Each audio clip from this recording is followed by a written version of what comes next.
Jeffrey Epstein was a disgraced financier who died mysteriously in a New York jail cell in 2019. But long before his arrest, one question had already puzzled journalists, investigators, and financial experts for decades. How did Jeffrey Epstein make his money? Epstein was a college dropout with no verified professional credentials, yet he lived like a global billionaire. He owned 2 private islands, multiple private jets, luxury homes across the United States and Europe, and maintained friendships with presidents, princes, scientists, celebrities, and some of the richest people in the world. He wasn't a tech founder. He wasn't an entertainment mogul. He didn't run a public hedge fund or a transparent investment firm. And yet, prosecutors described him as a man of nearly infinite means. After his arrest in 2019, Bloomberg wrote that for all of Epstein's notoriety, there were surprisingly few details about how he accumulated his wealth. The Financial Times made a similar observation, noting that the question of Epstein's fortune had confounded reporters for years. As public interest in his crimes grew, attention naturally turned to the financial system that supported his lifestyle and the powerful network that surrounded him. This video focuses on one core mystery: the unexplained origins of Jeffrey Epstein's wealth. Jeffrey Epstein was born in Brooklyn, New York, to working-class parents. His father was a groundskeeper, and his mother stayed at home. There was nothing in his early life that suggested extraordinary financial success. He graduated from high school and briefly attended Cooper Union and later New York University. He dropped out of both institutions without earning a degree. Despite this, Epstein later falsely claimed to have a college education, a habit that would become part of a broader pattern of exaggeration and misrepresentation throughout his career. In the early 1970s, Epstein somehow secured a teaching position at the Dalton School, an elite private school in Manhattan. There, he taught math and physics to students from some of New York's wealthiest families. After 2 years, Epstein was dismissed. The school later described his performance as poor, though no further details were publicly provided. What mattered more than the job itself was who Epstein met while he was there. One parent in particular would change the course of his life: Alan Greenberg, chairman of Bear Stearns. With Greenberg's support, Epstein joined Bear Stearns in 1976 as a junior employee. Despite having no formal financial training, Epstein advanced quickly.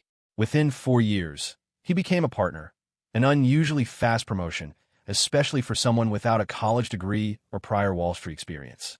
But his success didn't last. Just 1 year after making partner, Epstein's career at Bear Stearns came to an abrupt end. According to testimony Epstein later gave to the SEC during an insider trading investigation, he was let go for several reasons. He cited irregularities with his expense account, a personal loan made to a friend for stock purchases, and rumors of an inappropriate relationship with his secretary. Epstein was never charged with any crime related to his time at Bear Stearns. But the episode marked the beginning of a pattern: rapid access to elite institutions, followed by sudden and unexplained exits. After leaving Bear Stearns, Epstein claimed to be running a private money management firm for ultra-wealthy clients. In the 1980s, he founded J. Epstein and Company, presenting himself as an exclusive financial advisor who only accepted clients with a net worth of at least $1 billion. At the time, there were fewer than 500 billionaires worldwide. Despite these extraordinary claims, Epstein's firm operated in near-total secrecy.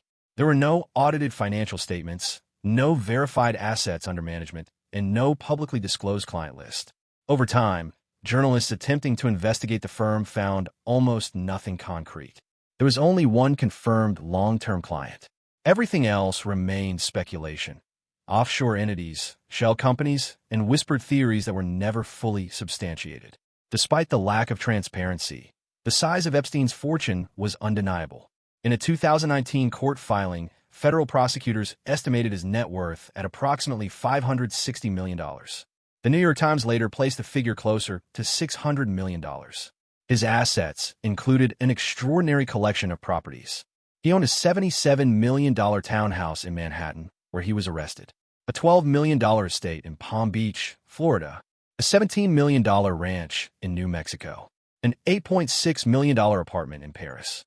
He also owned 2 private islands in the U.S. Virgin Islands, Little St. James and Great St. James, valued at a combined $86 million at the time of his death. Epstein maintained 3 private jets, including a Boeing 727, a plane typically used for commercial flights and capable of carrying over 100 passengers. He also owned a helicopter and a fleet of luxury vehicles. These holdings painted a clear picture of extreme wealth. What remained unclear was how that wealth was generated. Epstein's primary business entity, Financial Trust Company, was based in the U.S. Virgin Islands. The firm never released audited statements or performance data. It did not publicly disclose its client list, and it maintained a far smaller staff than Epstein had claimed in interviews. According to a 2002 corporate filing reviewed by the New York Times, the firm had just $88 million in shareholder contributions and around 20 employees, far fewer than the 150 reportedly described in media profiles. This discrepancy raised serious questions about whether Epstein's operation ever functioned as a conventional investment firm at all. One of the most troubling aspects of Epstein's story is how long it took for serious federal charges to be brought against him. By the mid-2000s, allegations against Epstein were already mounting. In 2007 and 2008, he faced serious accusations in Florida involving underage girls. Despite the severity of the allegations, Epstein avoided federal prosecution. Instead, he reached a controversial non-prosecution agreement with then U.S. Attorney Alexander Acosta. The deal allowed Epstein to plead guilty to lesser state charges of soliciting prostitution. He served 13 months in a county jail with extensive work release privileges and was required to register as a sex offender. The agreement was kept secret from Epstein's victims, a violation of federal victims' rights laws. At the time, Epstein was represented by an elite legal team that included Alan Dershowitz and Kenneth Starr, both figures with significant legal and political influence. Years later, prosecutors attempting to bring new charges were accused by Epstein's lawyers of trying to redo the Miami case, arguing that the earlier deal should shield him from further prosecution. The leniency of Epstein's plea deal, combined with the secrecy surrounding it, became central to public suspicion. Why had someone with such serious allegations avoided federal charges for so long? Was it institutional failure, legal privilege, or something else entirely? These questions only intensified after Epstein's 2019 arrest and death. Epstein's financial story remains unclear. Despite decades of scrutiny, the core mystery remains unresolved. Epstein lived like a billionaire. He advised some of the richest people in the world. He moved vast sums of money through opaque structures. Yet there is still no clear, documented explanation for how he built his fortune. Even major financial publications have acknowledged this gap.